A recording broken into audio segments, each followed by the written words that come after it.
Hey guys, it's me.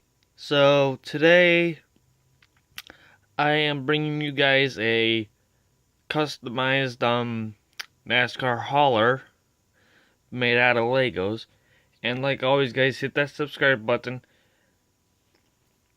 Hit the likes up, and if you guys have any questions about this, put it in the comment section below. So today we have two race cars. We have the 18 and the 78. And we have a customized semi and a customized trailer. The customized back end. And so I'm gonna take this off and just show you guys how actually long this thing is just by itself. It took a while, but I got it done.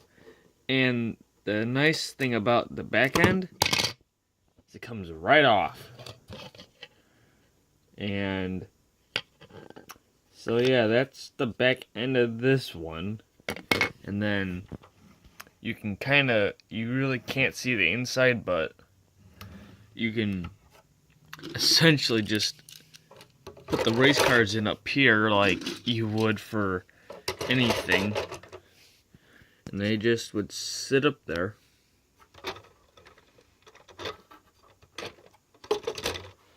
And so, with that, we also have the semi-truck here.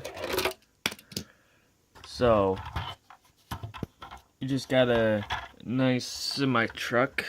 Nothing too much to it. Had to make it as wide as the front of the semi-hauler that it hauls. There's the side of that, and then there's the opposite side. And well, there you guys have one of my customized Lego trucks, and it did not come with a kit to build it.